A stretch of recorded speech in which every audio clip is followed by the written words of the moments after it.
भारत के संविधान में देश के हर नागरिक की जान को समान महत्व दिया गया है, चाहे वो मेरी जान हो, आपकी जान हो, सबकी जान।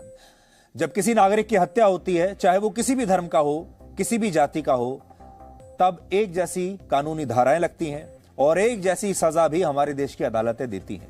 सबके लिए कानून बराबर है। इस देश में बजरंग दल के कार्यकर्ता को भी वही अधिकार हासिल है जो पीएफआई के कार्यकर्ता को है, और इस देश के स्कूलों में हिजाब पहनने के पक्ष में या फिर इसके विरोध में आवाज उठाने वाले लोगों को भी अभिव्यक्ति का उतना ही अधिकार है जितना किसी और को, चाहे आप हिजाब के पक्ष में बोल रहे हो या हिजाब के विपक्ष में बोल रहे हो। तो फिर ऐसा क्यों है कि जब बजरंग दल के एक कार्यकर्ता की हत्या होती है तो चारों तरफ सन्नाटा छा जाता है, और जब पीएफआई के कार्यकर्ता की हत्या होती है तो इसे लोकतंत्र की हत्या माना जाता है। हमारे देश में तो पीएफआई का कार्यकर्ता छोड़िए, किसी एनकाउंटर में अगर किसी आतंकवादी को भी मार डालते हैं तो भी देश में हंगामा हो जाता है। मानव अधिकार वाले लोग तुरंत बाहर आ जाते हैं। कर्नाटक के स्कूलों में हिजाब का विरोध करने वाले 23 साल के एक युवा की इस रविवार को निर्मम हत्या कर दी गई, और यह एक मॉब लिंचिंग थी। लेकिन इस मॉब लिंचिंग को उतना निर्मम नहीं माना जा रहा है जितना अखलाक की मौत को माना गया था। इसका कारण यह है कि भारत में भी अब मॉब लिंचिंग को गुड मॉब लिंचिंग और बैड मॉब लिंचिंग की श्रेणी में रख दिया गया है।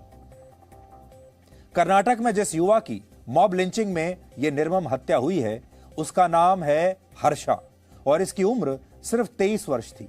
इसके अलावा वो बजरंग दल के साथ पिछले काफी समय से जुड़ा हुआ था, और कर्नाटक के स्कूलों में हिजाब पहनने के खिलाफ हो रहे विरोध प्रदर्शनों में यह युवा लगातार हिस्सा ले रहा था, और हमें यह भी पता चला है कि इसकी वजह से उसे लगातार जान से मारने की धमकियां भी मिल रही थी। यह पूरी घटना कर्नाटक के शिवमोगा में एक दिन पहले यानी 20 फरवरी को रात करीब 9 बजे हुई, और अब तक मिली जानकारी के मुताबिक हत्या करने वाले लोगों की संख्या 4 से 5 के बीच थी। इसके अलावा स्थानीय स्तर पर भी कुछ लोगों ने हत्यारों की वहां से भागने में पूरी मदद की, और इस दौरान वहां पर धार्मिक नारे लगाए गए। हालांकि जांच अभी बहुत ही शुरुआती दौर में है, इसलिए पुलिस कुछ भी पुख्ता तौर पर नहीं बता रही है। लेकिन हमें घटना के बाद के कुछ वीडियोस मिले हैं जिनमें हर्षा नाम के इस लड़के का शव खून में लथपथ दिखाई दे रहा है, और जो लोग वीडियो बना रहे हैं वो इस लड़के का नाम लेते हुए देखे जा सकते हैं। यानी ये लोग इस लड़के को जानते थे, इसका नाम भी जानते थे। इस वीडियो के आधार पर 2 बातें कही जा रही हैं। पहली ये कि आरोपियों ने जानबूझकर इस लड़के को उसके घर के पास घेर लिया और फिर उसकी निर्मम हत्या की, ताकि इस इलाके के लोगों को वो एक कड़ा संदेश दे सकें। और दूसरी बात ये कि जिस इलाके में यह लड़का रहता था वहां काफी स्कूल कॉलेज ऐसे हैं जहां हिजाब की मांग को लेकर मुस्लिम छात्राओं और संगठनों द्वारा विरोध प्रदर्शन किए जा रहे हैं। इसलिए हो सकता है कि ये लोग इस घटना से स्कूल कॉलेजों में और ज्यादा तनाव पैदा करना चाहते हो।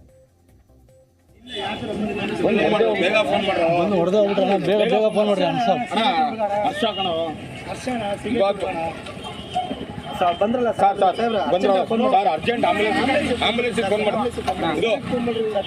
ಯಾರಿಗಾರು ಫೋನ್ ಮಾಡ್ರ ಬೇಗ ಫೋನ್ ಬೇಗ ಫೋನ್ ಮಾಡ್ರಿ ಹರ್ಷ ಕಣ ಬಂದ್ರಲ್ಲ ಸರ್ ಅರ್ಜೆಂಟ್ ಆಂಬುಲೆನ್ಸ್ ಫೋನ್ ಮಾಡ್ರಿ।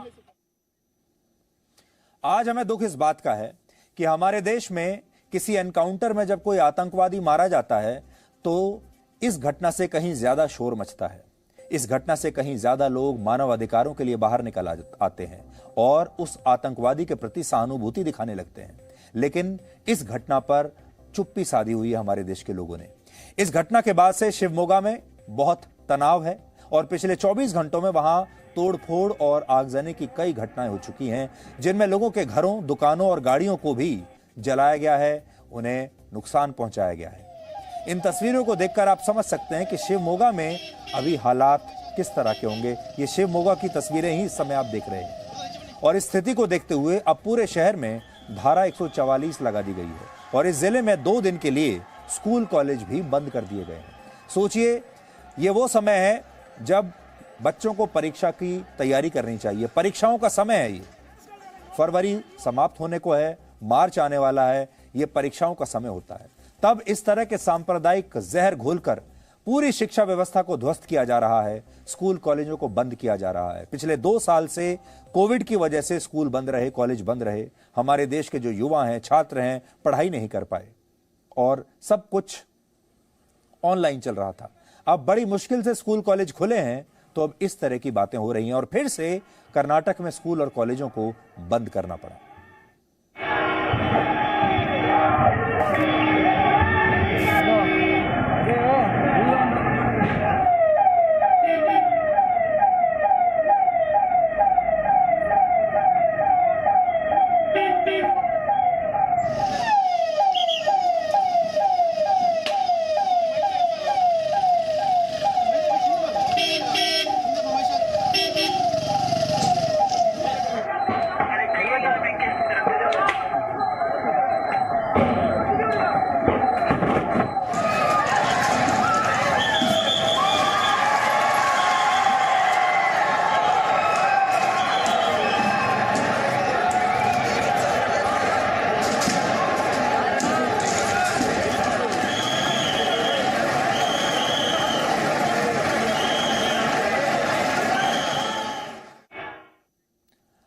अब सोचिए इस 23 साल के युवा की हत्या के पीछे क्या कारण हो सकता है। इस हत्या के पीछे कर्नाटक के हिजाब विवाद को एक बहुत बड़ी वजह माना जा रहा है।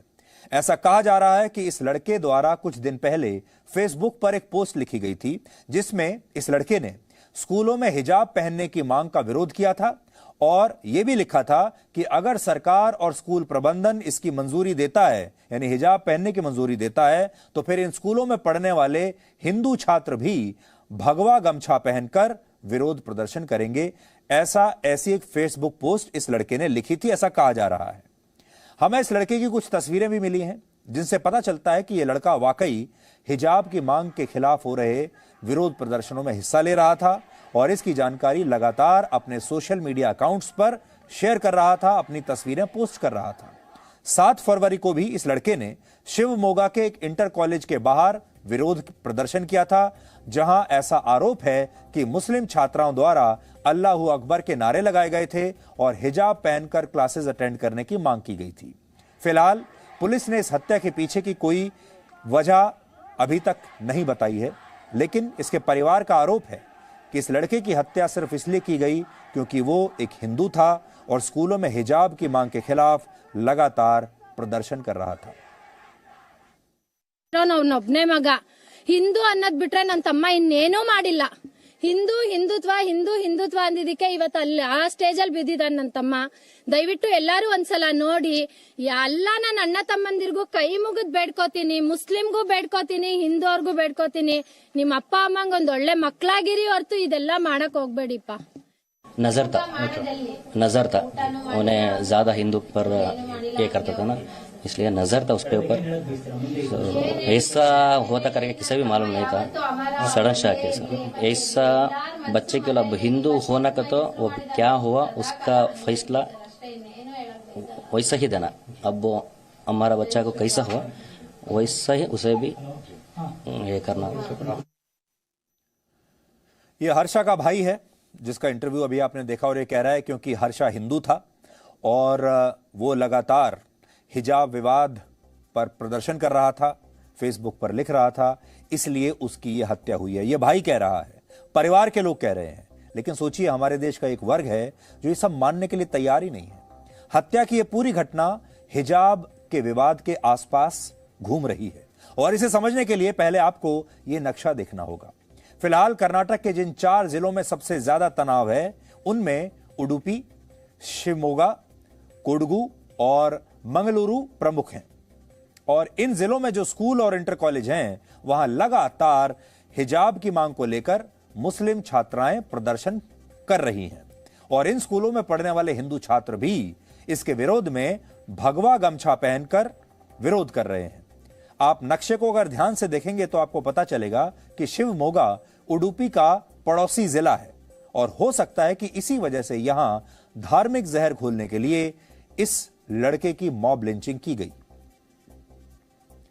इस मामले में कर्नाटक के पंचायती राज मंत्री के.एस. ईश्वरप्पा ने एक बहुत ही चौंकाने वाला बयान दिया है और कहा है कि हर्षा की हत्या एक विशेष धर्म के गुंडों ने की है, जबकि कर्नाटक के मुख्यमंत्री बसवराज बोम्मई ने भी यह भरोसा दिया है कि सरकार सभी आरोपियों को जल्द गिरफ्तार कर लेगी। और अब से कुछ देर पहले पुलिस ने यह बताया कि उसने नदीम और कासिम नाम के 2 लोगों को इस मामले में गिरफ्तार कर लिया गया है। 2 गिरफ्तारी हुई हैं, एक नदीम और दूसरा कासिम नाम का व्यक्ति है जिन्हें गिरफ्तार किया गया है। ನಮ್ಮ ಒಬ್ಬ ಬಹಳ ಒಳ್ಳೆ ಕಾರ್ಯಕ್ರಮ ಸಜ್ಜನ 22-23 ವರ್ಷದ ಹುಡುಗ, ಮದುವೆನೂ ಕೂಡ ಆಗಿಲ್ಲ, ತುಂಬ ಪ್ರಾಮಾಣಿಕ. ಅವನಿಗೆ ನಿನ್ನೆ ಮುಸಲ್ಮಾನ್ ಗೂಂಡಾಗಳು ಕೊಲೆ ಮಾಡಿದ್ದಾರೆ.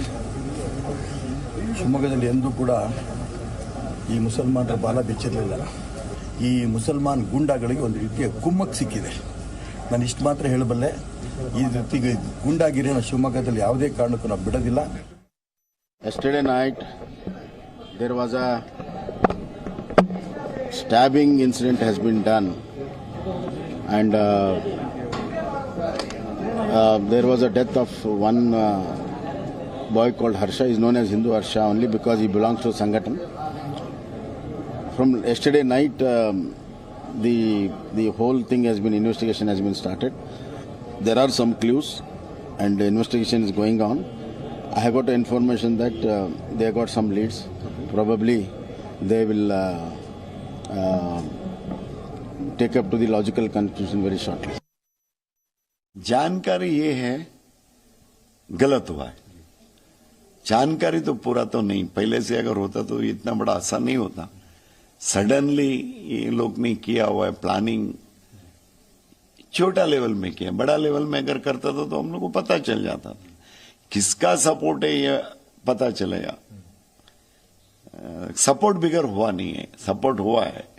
किसी का सपोर्ट बिगर तो ये काम होना मुश्किल है. क्यों कर इतना छोटे लोग इतना बड़ा हादसा करने के लिए उन लोग को हिम्मत कैसा हुआ है पता जरूर लगेगा. ये क्या समझ के किया है, क्या मैसेज देने किया है, ये जरूर पता लगाएंगे. ये जो हर्षा नाम का लड़का था, इसका जो सोशल मीडिया प्रोफाइल था उसमें ये अपना नाम लिखता था हर्षा हिंदू या हिंदू हर्षा, जिससे साबित होता है कि ये लड़का हिंदू था और ये अपने प्रोफाइल नेम में भी हिंदू शब्द लगाता था. अब आप सोचिए कि अगर कोई लड़का 23 साल का अपने आप को हिंदू बता रहा है और अपने धर्म को अपने सोशल मीडिया प्रोफाइल में लिख रहा है ऊपर, तो उसे कितना बुरा माना जाता है, उसे सांप्रदायिक माना जाता है. और बहुत सारे लोग इसीलिए उसकी मौत का शोक नहीं मना रहे हैं.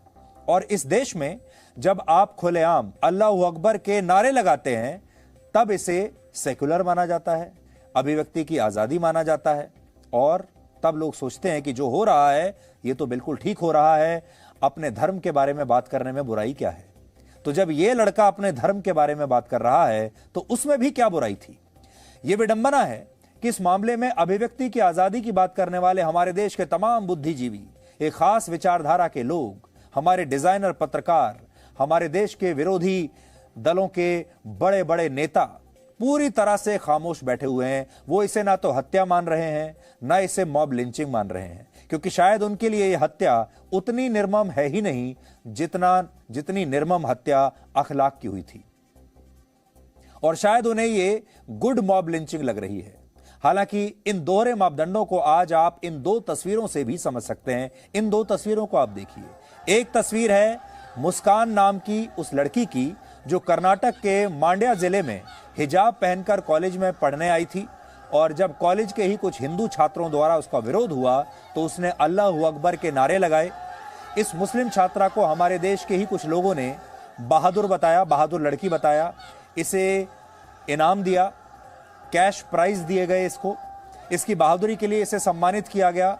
बड़े बड़े जो मुस्लिम संगठन हैं, मुस्लिम धर्मगुरु हैं, उन्होंने कहा कि तुमने बहुत बहादुरी का काम किया है, हम तुम्हें इनाम देंगे. पाकिस्तान की जो एक नेता हैं, नवाज शरीफ की पुत्री मरियम नवाज, उन्होंने तो अपना सोशल मीडिया पर जो उनका डिस्प्ले पिक्चर है उसमें इस लड़की की तस्वीर लगा दी थी. और ऐसे ही हमारे देश में भी बहुत सारे लोग हैं जिन्होंने इस लड़की की तस्वीर अपनी डीपी पर लगा दी थी. बड़ा सम्मान हो गया था इस लड़की का अचानक से। लेकिन इस मामले में जिस लड़के द्वारा हिजाब का विरोध किया जा रहा था, उसकी बेरहमी से हत्या कर दी जाती है। लेकिन उस हत्या पर ये सारे के सारे लोग बिल्कुल शांत बैठे हैं। किसी को कोई शोक नहीं हुआ, किसी को कोई नाराजगी नहीं, किसी को कोई गुस्सा नहीं। अब किसी के लिए भी लोकतंत्र खतरे में नहीं है। कोई नहीं कह रहा कि अभिव्यक्ति की आजादी सबके लिए बराबर है। सोचिए, हिजाब के समर्थन में अल्लाहू अकबर के नारे लगाने वाली मुस्लिम छात्रा बहादुर कहलाती है, लेकिन जो युवा हिजाब का विरोध कर रहा है, उसकी खुलेआम सड़क पर पीट पीट कर हत्या कर दी जाती है। इन दोहरे मापदंडों को आप एक और खबर से समझिए, जो भारत की एक तथाकथित पत्रकार के बारे में है, और इस पत्रकार का नाम है Rana Ayub. United Nations Geneva के ट्विटर हैंडल से आज एक ट्वीट किया गया, जिसमें लिखा कि भारत की पत्रकार राणा अयूब के खिलाफ जो ऑनलाइन हमले किए जा रहे हैं, उनकी जांच होनी चाहिए और उनके खिलाफ न्यायिक उत्पीड़न को भी रोका जाना चाहिए। ये सोचिए, ये यूएन जेनेवा ऐसा ट्वीट कर रहा है राणा अयूब के लिए।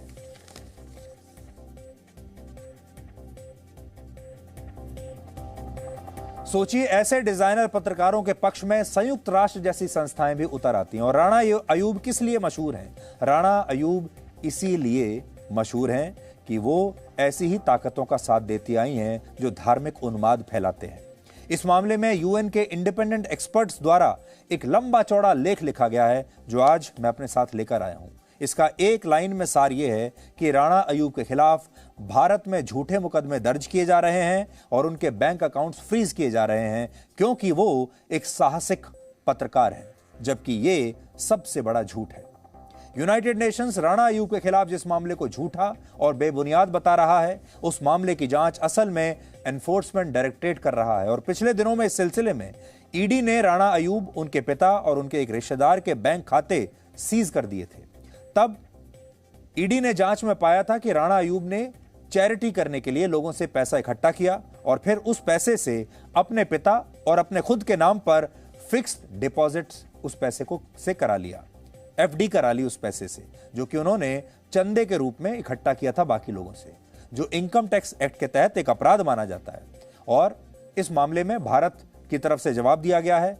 India@UN के ट्विटर हैंडल से भारत ने जवाब लिखा है कि राणा अयूब को प्रताड़ित करने के आरोप निराधार हैं और भारत में कानून है और कानून से ऊपर कोई नहीं हो सकता। अब देखिए, जो ह्यूमन राइट्स के जो एक्सपर्ट्स हैं यूनाइटेड नेशंस के, वो क्या लिखते हैं? वो लिखते हैं कि जो अटैक्स हो रहे हैं attacks on Rana Ayub must be promptly and thoroughly investigated by the Indian authorities and the judicial harassment against her brought to an end at once, UN human rights experts said today। इसमें ऐसा लिखा हुआ है। और फिर इसमें लिखा है कि जो राइट हिंदू नेशनलिस्ट ग्रुप्स हैं, ये जो हैं उसको परेशान कर रहे हैं। They pointed out to the attacks of being a result of her reporting on issues affecting minority Muslims in the country, her criticism of the government for its handling of the pandemic and her comments on the recent ban on hijab in school and colleges in Karnataka। तो सोचिए, ये सारे पश्चिमी देशों के जो experts हैं, ये लिखते हैं कि राणा अयूब के साथ ये सब इसलिए हो रहा है क्योंकि उन्होंने हिजाब के इस विवाद पर भारत सरकार की आलोचना की थी, इसलिए उनके साथ हो रहा है। उनके साथ ऐसा इसलिए हो रहा है क्योंकि वो हमारे देश में मुसलमानों के हक की आवाजें उठाती हैं। तो ये सब हो रहा है। और जो मैं आपको बात आज बता रहा था, अब एक पूरा की पूरा इकोसिस्टम हमारे देश में बन चुका है जहां इस तरह के लोगों को बचाने की कोशिश की जाती है। वैसे आज हिजाब के मामले में कर्नाटक हाईकोर्ट ने कर्नाटक की सरकार से एक ऐसा सवाल पूछा है जिससे ये उम्मीद बंधी है कि अब अदालत जल्द इस केस में अपना फैसला सुना देगी।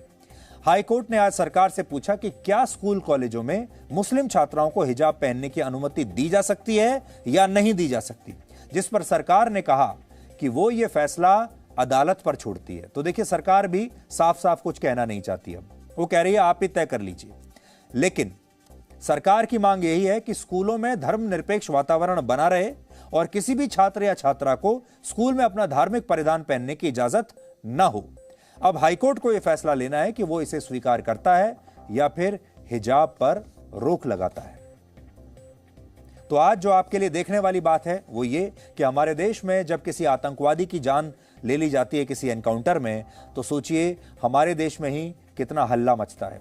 लोकतंत्र खतरे में आ जाता है अचानक से, मानव अधिकार खतरे में आ जाते हैं, और यही यूनाइटेड नेशंस जैसी जो संस्थाएं हैं, पश्चिमी मीडिया जो है वो लगातार हम पर सवाल उठाने लगता है कि इस मासूम आतंकवादी की हत्या कैसे हो गई। ये मासूम युवा था, ये एक स्कूल मास्टर का बेटा था। आपने इस तरह की बातें सुनी होंगी, लेकिन सोचिए जब ये 23 साल का जो युवा था इसकी हत्या होती है तो ना तो यूनाइटेड नेशंस को कोई चिंता होती है, ना पश्चिमी मीडिया को कोई चिंता होती है, ना ही हमारे देश में कोई इस ऐसे युवाओं के प्रति कोई आवाज उठाता है, और इन्हें बड़े आराम से सांप्रदायिक मान लिया जाता है क्योंकि ये तो बजरंग दल में काम करते थे। जैसे कि बजरंग दल में काम करना कोई अपराध हो, हिंदू होना कोई अपराध हो।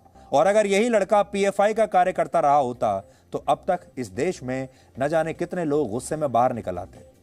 Presenting B News app, available on Google Play and App Store. Download it now.